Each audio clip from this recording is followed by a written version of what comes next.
Hello, everybody. It's Blake Spurgeon with Nightly Observer. It's been a while since I've been here because I've been sick, but this is the first interview, and I'm glad to be back. Today, we are with Nate Laps with Central Land Consulting and Gary Million, who is an environmental inspector. Of course, we're talking about the same subject we've talked about before, the Midship pipeline and the complete disregard that they've had for rules and government oversight and people's land and livelihood. Of course, we've talked about this before, whether pipelines should exist and the environment and things of that nature are going to be on a different discussion. Today, it's mainly about government oversight and the problems that we have there. And of course, the environmental impact that does have. So anyway, everybody, welcome to the show. And thank you guys for being here. Nate, I'm going to start with you. So this has been kind of a long road that we've been on, longer road for you and even longer for the landowners. Mm-hmm. Where are you now? After all this time, after we've seen all of this destruction, after we've seen all of the non-compliance orders and all of that, where do you stand and where do the landowners stand at this point? Kind of in the same spot. I mean, we're working with FERC and we're attempting to communicate with Midship on how to restore the properties. But as far as if you're referring to if the properties are restored or the condition of the properties, especially with the recent rain, I mean, they're in pretty bad condition. The landowners desperately want to just get the property fixed, but that's hopefully going to happen soon. Work into it. How many landowners does this pipeline affect right now? How many are you working with? Well, we're working with about 120 farmers. We have added about another 20 landowners that weren't with us previously that need some assistance. They need help. I mean, their farm is completely mangled. So we're trying to help as many as we can, but the group is getting larger and larger. So. And what's the biggest thing you've been running into? Is it the fact that the FERC, the federal Environmental Regulatory Commission, is that right? Yeah. Federal Energy. Okay, yeah. Is it because they've not been enforcing the rules that they should be? Yes, if you just want to be straight blunt, yes. And we've talked about this before. It's like businesses and people are going to get away with whatever we can. It's like human nature, Mm-hmm. And that's why we have the government agencies to make sure that doesn't happen. We've talked about this several times. It's like if you never get pulled over for speeding, you're just going to keep on speeding and keep on speeding. And it seems to be the way Midship is running all of this, which I know is like super frustrating for everybody I've talked to. We've gone out on the Barrington land where we did a lot of our video shooting, and I was going to pull up some of that footage right now, and bear with me, Jen. And this is the stuff that really puts it in perspective. When a pipeline goes through, you should never know that it had ever been there. Correct? It's supposed to be reseeded and put together just like new. But how many months later does it still look like this? This is after in service, mm-hmm. But this is semi-construction. Okay, all right. So this right here is the way it would normally look when they're still working on it, right?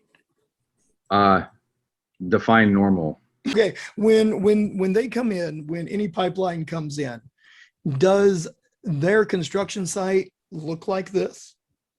No, I've never seen anything like it. What's it supposed to look like? Well, it's stabilized. I mean, you have a site. It's like you have boundaries, you have restrictions, nothing. It's just like a free for all here. It's just mm-hmm. whatever you want to destroy, whatever you want to take, whatever. It's just out of control. I mean, yeah, it's usually stabilized, restricted site. I mean, that one's definitely not. And so would you normally have standing water like this, or at least this amount on a construction site, or would that be drained?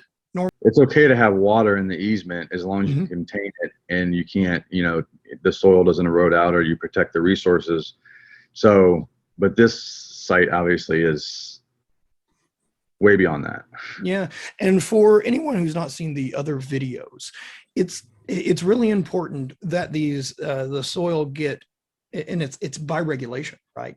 That the soil be returned to the way it was. And what they do is they take the top layer of soil, set it off to one side. They take the subsoil, set it off to the other side. And then when they're done, they put it back the way it was. And they take all of their stuff out first, correct? Basically, yeah. Okay. What we experienced with the Midship pipeline is that they didn't do that. They just mixed things together. They put it back the way it was. Even Mr. Barrington out on his land, which I believe this is his tractor here, that Yes. got stuck. If he was going through a normal part of his field, it would not have sunk. But as soon as he came over where the pipeline had been put in, he fell right in the mud, correct? Correct. Yeah, that's not supposed to happen. Gary, have you ever seen anything like that happen? No, this is. I was amazed when I went out to this property, seen the conditions and the stuff that was left in the right of way. Oh yeah, this was a part where, since they didn't seed back the grass correctly, this cattle got into Johnson grass, right, and it killed them. Yes. Yeah, and this is prime farmland where that should have never happened. Absolutely. Yeah. Okay. Here's some more places who have gotten sunk, and this is supposed to be post-construction there on the left side of the Morris land. And instead, like I've said in other episodes, it just looks like a giant spaceship went through there and crashed for hundreds and hundreds of yards. Gary, is that anything you've seen anywhere else, or is this like completely unique? No, if it's supposed to be restored, there shouldn't be. You should have grass all the way across there and be original contours.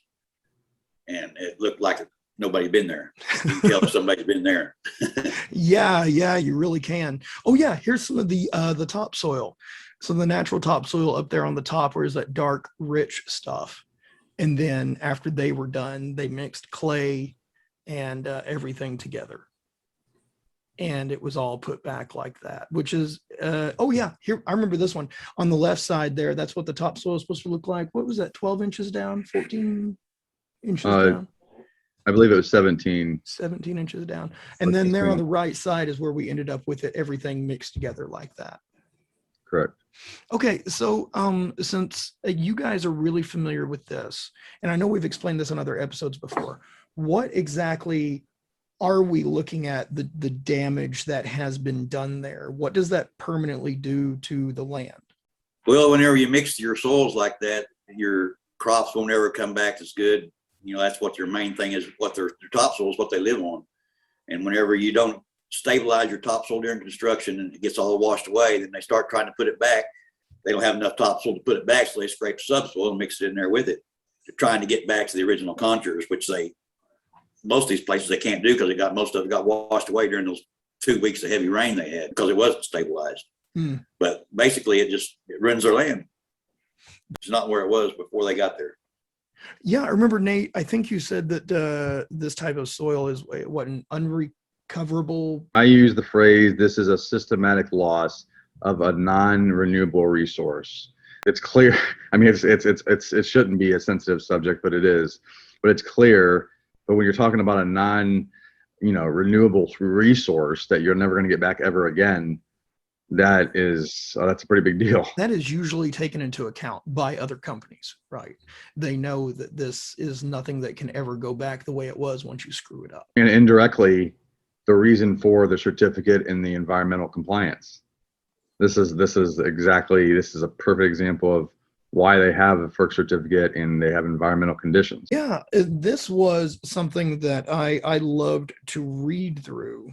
And this is the environmental compliance thing. And when they were talking about everything that they need to do, that they should have done, they give these mile markers, and it goes all the way through this. And I read, correct, repair, correct, repair, restore. As an environmental inspector, is that what you would normally see companies do? Part of their normal business is not have to be told to go back and correct and restore everything. They should use their due diligence and just do it, on their own. They shouldn't have to be, someone looking over, but that's normally the case. Someone has to watch, and some you have to watch more than others. And is that part of your job? Making Yes. sure that it all gets done? It's in inspecting their work. It's not make sure it gets done. It's inspecting their work. Their work gets done properly. Providing reports saying so. And Have you ran into problems when it comes to reporting the things you see? I just had a friend of mine is recently, just the other day, I talked to him last night, matter of fact, and he was up in Wyoming on a job. And he just turned in a little list saying what he wanted to take care of. And next thing you know, he was on a layoff list. Wow, that's incredible to imagine just being able to worry about your job like that, just if you do it. That's it. Yeah, that's crazy. Oh, right here. I think this leads into the videos that we have with this tractor going in here. Can one of you guys explain what we're seeing? So if you look at the dates, July 24th, 2022, 2020, and you figure out when they went into service, which the FERC and Rich McGuire from the Office of Energy Projects granted them their in-service request in April. So you are, 3 months ahead. And that dozer is extremely deep right above the pipeline. So that's why it's important. Hey, fix the properties as best as it's not gonna be perfect, but get them back to somewhat of their pre-construction condition. Then you don't have to bring in equipment like this. That's the whole point. So no, this one's a little different. So now this is what happens. And that is, we don't know how bad it is. I'm not saying it's for sure a safety concern or a safety issue, but it's definitely a safety concern in my opinion and in the landowner's opinion. So that stuff should never happen. So seeing that kind of equipment going over a pipeline, first off, Gary, should never happen, right? It would be a safety issue if they were on top of the pipe and the way those pictures look, if they're right on top of the pipe, they should have it checked probably. Oh, because you could damage it simply by going over it, right? Yes, sir. Okay, wow. Here we have a couple of videos. And so what are we looking at here? Can you pause it right there? Sure. There we go. So, okay. So this this video or this screenshot is very important because you see the Traco in the ditch line they built. And I don't know, maybe 10 seconds from now when you hit play again, you're going to notice there's a 50-foot or wider area almost as a trench that they have somehow, I don't know what you even call this, but you can see all the soils mixed. But I mean, right there, you can see how big it is. It's the trench, you're talking about the size of the pipe. It's 36 inches, very, very small width, not 50 or 60 feet wide. And in this area going south, the pipe is already in the ground and they're doing that. So that is out of control. I mean, it's so deep. It's no stabilization of soils, mixing, loss of topsoil, compaction, matting issues, which leads us today. I mean, there's just everything you can possibly think of with that site right there. What stage of construction is this in? They're trying to it's hard to say this because it's so like crazy to even believe what they're doing. Yeah. But they're trenching, they're digging, and they're gonna lay the pipe in and then backfill. So was this a normal part of construction? Normal in the schedule? Like is this where you would? But they're not doing it in any way they're supposed to do. No, not at all. What do you see wrong with this, Gary? The only thing I can tell you is what I'm looking at, and it's just I can't. If the pipe is not in the ground yet, a portion of it is. Okay, I don't see a topsoil pile or a subsoil pile, so that is all mixed. I guess it looks like they're doing a bell hole between two pipes, right? Right. And that video is just like really, I don't know, to me, to the untrained eye, just looks like a complete mess. If the pipe's in there, they shouldn't be in there with it. You're right. You also got to realize that their gas isn't flowing. They're not in service yet, so there's no risk of explosion, but it could be the integrity of the pipe could be at risk. Right, right. Okay, let's throw this other video up here real quick. And this is the one, I think it's the next one here. All right. So Nate, what are we watching in this one? Okay. It's okay to work and if it's the soils are somewhat, I guess, damp or saturated, but this is just outrageously just a bad decision. All you see is the top of the cabin, and they're working out there like it's not like there's nothing wrong, like they're on just on normal soil. I mean, all the soil's eroding together and eroding out, and they're losing a lot of topsoil here. They're causing tremendous compaction. I mean, you don't even know what's in the ground that they're going over right now. I mean, there's power, there's electric lines right where they're at. There's water lines close where they're at. You just don't know. That's very dangerous to be doing that because you don't know what you're getting yourself into, and you're just driving around in it.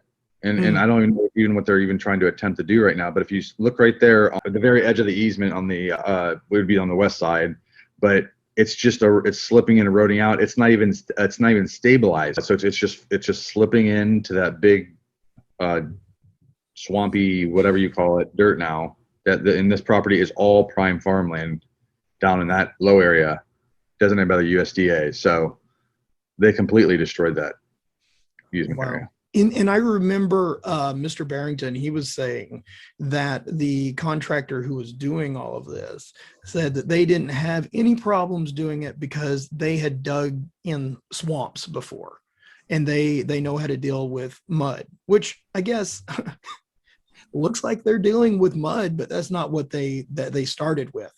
Isn't that right, Gary? They started with prime topsoil that grows like some of the best Bermuda I know on the Barrington farm anyway in the state of Oklahoma.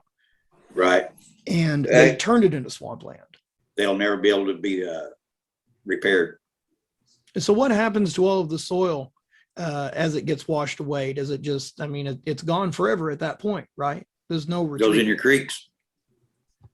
Goes in the creeks and then eventually down to the Gulf of Mexico, I imagine. Is this the center pivot that they sawed in half? Yes. Gary, have you ever seen anything like that before, where they simply took the landowner's equipment and without permission just cut through it? No, that's the first time I come across that. Matter of fact, I was out there when they was working on that part. That was really crazy when I heard that, because it just sounded like it just I don't know, callous disregard or something like that. I know that's probably like a legal term or something, but the first thing I think of is just like complete disregard for. Yeah, there was a lot of talk about that thing there, that center pivot. When we was out there was a lot of discussions going on about it back and forth with them and the landowners. Yeah, that's just incredible. And we saw, like when we're talking about compaction of the soil and everything, when that happens, I mean, they've kind of created a barrier of just, I mean, almost concrete in a way that water will just sit on top of. Correct. Yeah, and I see right here where I think that's topsoil just running off into the creek. Which brings us to something kind of, I don't know, it would be funny if it wasn't so sad and horrible. And Gary, I don't know if you've ever heard of this, but on one of the farms, their topsoil was literally stolen by the company and put onto another farm. Have you ever heard of anything like that? No, I've not heard anybody intentionally stealing topsoil. We did the math on it, and it was some 6,600 wheelbarrows full of topsoil that was taken from one property land to another. And Nate, how did that happen? Because were they trying to fill in somebody else's land, and they were just like, "Hey, we got this topsoil, and do you want it?" Well, the landowner called me, and he was taking pictures of them. If you're going to get rid of any topsoil, the first person that should be notified is a landowner what he wants to do. Do you want this topsoil? We have to move it maybe a little bit, maybe 50 cubic yards for the site, but not 600. So that was just absolutely just wrong on the contractor's part. When it comes to other companies that you've worked with before, if the landowners after they left report any problems, is it common for the contractor to come out and take a look and fix anything if it needs to be fixed, no matter how small it is? Sure, they got a contract with them that after they leave for so long to make sure everything's going kosher and like it's supposed to go. So there's a contract that's actually with the landowners to tell them we're going to restore your land in accordance with our regulations. Sure, there's all an agreement. Everything is supposed to be restored. Some of the matting that we've gone out there and filmed ourselves, which I believe I have in a picture here, it's not supposed to be over 4 inches, and there were some of them that were like 18 feet long, which this is the matting, for everyone's reference, that keeps the equipment that's working on the pipeline from sinking into the ground, right? It's kind of a temporary road. Equipment mats, yes. Equipment mats. And they put all kinds of different things in there to keep it from sinking. And maybe I don't have pictures in this. I thought I did, of all the different things that were in there. Have you ever seen anything like that? Like, I'm sure you've seen things over 4 inches, and you've seen things that were, I don't know, maybe a couple of feet or something. Have you ever seen something that's like a telephone pole, like just left in the ground? Not left in the right of way, not full mats left in the right of way. I had never seen that. And you've been doing this for 20 years, right? Yes. 20 years, you've only seen this one time. Yeah. It's the first time I've seen full mats in the right of way. Wow. That's just incredible that you've seen, you've worked an entire career doing this, and this is nothing you've And it ever was seen. more than one, it wasn't just one mat, there was several. Yeah. How many mats was there, Nate? It's not in the slide. It's not in that slide. It's separate wherever that's at, but I don't know if you can locate it, but I think it's important to, because we're talking about it, but until you see those photos, it's like, it's you don't believe it. We're talking about it, and then someone could, if you pull it up and someone sees it, like, oh, I didn't know they meant that, like, why would you do this? Mm-hmm. So, who benefits from that? Yeah, for real. Well, actually, who does benefit from that? There's just no easy way to say it. They just don't know they didn't know what they were doing, and there's just no oversight with FERC. Just like getting pulled over with a speeding ticket. If I waves at me while I go 75, I'm gonna go 100 the next time. Mm-hmm. So just no oversight, and just didn't know what they were doing. There's no reason for this unless Gary has some opinion about it, but it's pretty egregious. As the environmental inspector, would you be there to make notes on whether or not this was left in the ground during construction? There's several people that should have noticed that besides the environmental inspector. Utility inspector also should have known that. Everybody can't be everywhere all at the same time, but that took a while to do. It wasn't off everybody's radar. I took a few pictures of these things. I remember some of this, some of the ways some of this was, some of the like rebar that was sticking out of it was bent. And because like the thing I was thinking about, if your tractor tire hit that or something, it would have immediately blown it out. Mm-hmm. There would have That's always one of the concerns, is if the landowner hits it with her tractor and it turns over and kills them afterwards. That's an interesting thing I've not heard anyone say, actually. Shouldn't Midship, who did this, who left it like this, be concerned about the safety of anyone who may come across this in their day-to-day lives? Whoever knew about it should. So, Nate, what do you want to add to this? Because the pictures, I feel like, say a lot. The environmental inspector, says, hey, I would have definitely been making notes about this. There was other people that should have been reporting on this. The company shouldn't have ever done this, but yet in every instance, this happened. What's your part of it to help make sure this doesn't happen again, or try to correct what you have going on right now? I don't know if you can get to it. There's one picture I think I can answer that with this picture. It's where you see the mini excavator. He's pulling a really big piece. It's a little farther down. So you see how big, and that thing is massive. Yeah. It's like bigger than my truck. You can see my truck, in the background there. Yeah. Looks like a 40-foot mat. Yeah. The matting is way bigger than that mini excavator. And I actually started, I knew matting was in this area, and I started digging, and I said, Mr. Barrington, I can't get this thing out. You're gonna have to come help me. So that's kind of how that happened. Because there's matting any hole you go to on that property, you will find matting like that. It's every single location. And my job, or what my objective is to be more of a landowner advocate / enforcement, to create a awareness and changes with the FERC, with regulatories, even with the companies, that just all we're asking is just to follow the rules. Everyone's happy that way. Follow, just you have obligations to meet. Don't try to screw the landowner because you made a mistake. It's okay. These landowners are totally for, as well as me, totally for this business. And if anything, we promote the business in pipeline construction, but just do it right. There's many guidelines. They have a certificate. They have environmental conditions. They have specific requirements. In fact, on this project, they have Terry Turpin, the director of Office of Energy Projects, shut them down for topsoil loss in an amount, I believe, approximately 62 non-compliances.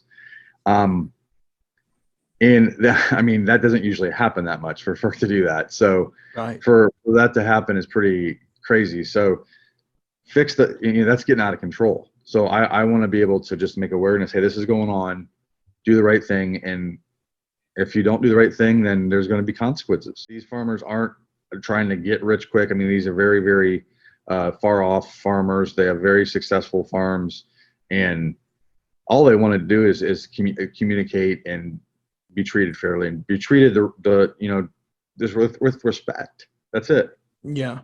So. Yeah, and it's amazing to me, talking to them, how much emotional involvement they have with the land. Like you've told me, it's not about just the money. And I even told Mr. Barrington, I was like, we were talking about the amount of money he would need to restore everything. And I'm like, the dedication that they have to actually do that. Because I told him, I said, man, I'd be, taken off to Cancun or something. If somebody gave me that amount of money, I wouldn't be trying to restore anything. I'd be gone. And I saw the pain on his face, and anyone that watched that video, and I'll make sure I'll link to everything below. And you can see that this is not just not about money, not about material things. It's about someone's life. And I think so few people can identify their life with their job. And I see that with them. And even when we talked to Keith yesterday, he was just, it seemed like to him, just the fact that people had been so disrespected really hit home with him. And I know you just talked about that, Nate. Is there anything you'd like to add to that, Gary? No, it's just that is a bad thing about it. I hate anybody getting disrespected. Everybody ought to be treated equal out there, not just because they're in their condemnation or whatever. It's just one of them deals. Terrible thing. Nate, you're getting help from Congress now, correct? How's that going? It's going good. We had a congressional hearing recently, just addressing the fact that FERC is failing to meet their obligations, and the landowners need protections. And I look at it as, if you have Congress, if you have certain committees, if you have these environmental groups that are constantly calling us and saying, hey, we want to help, it's getting pretty serious. It's not like it's like we're begging for something or we're trying to get something to make awareness. People, we're not going to them, they're coming to us. So that's a problem, because that doesn't usually happen. It's never happened since I've been in this business. Yeah. So it's exciting on that part, because my biggest thing is I'm very passionate about the compliance and the respecting the farm. But it's exciting in a way that we're because this happened to them, it could help other farmers and other projects. And it's building up with, the Congress and different organizations and landowners that call me from California, Colorado, everywhere. They say, hey, this is what's going on here. You know, these landowners are sticking together, and they're getting momentum, and they're standing up for. They're not fighting the company. They're not hostile, but they're standing up for their rights and their properties. It's very reasonable, and we should expect that. So. Yeah, it seems like the companies don't expect that at all. Like they expect them to just deal with it. Yes. Yeah. That's almost the most tragic part of it is it's like these companies. I mean, it almost seem like they're mad that they can't just get away with whatever they want to. You know, it's like that's such a crazy thing. And just in my closing remark in it is that. You know, I'm a big aviation enthusiast, and if you guys have ever seen that show on TV, Air Disasters, where an airplane crashes, and the first thing they do is they go out there and they investigate it. They'll find this little bitty thing that caused everything, and the NTSB, the National Transportation Safety Board, and the FAA work together to make sure that never happens again. And aviation is extremely complex, moving parts, literal moving parts, all the time for the people, the machines, the air traffic control, the airports, everything. And to me, pipeline is a lot simpler in practice, but I see no reason it can't be just as safe as aviation, where it goes in, you never have to worry about it. When you get on a flight, most people, it never cross motorcycle going by, but most people never think that the airplane could crash. And it's almost like with the environmental inspectors, they never thought that this would happen.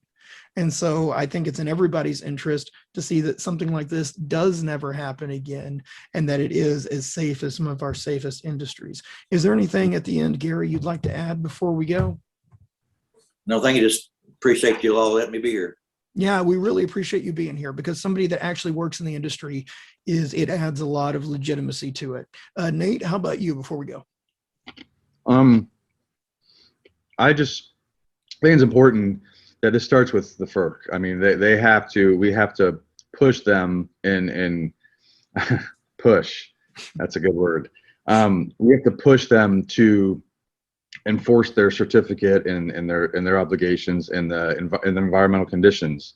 And I have all these, documents and these properties that I inspect every day. And I'm like, it's hard to not just be blunt about it. They're not, they need more oversight, and we're committed to making sure that the FERC addresses these things and hopefully eventually, enforces their certificate requirements. And that reminds me of just one thing that I almost forgot to cover is the word satisfactorily.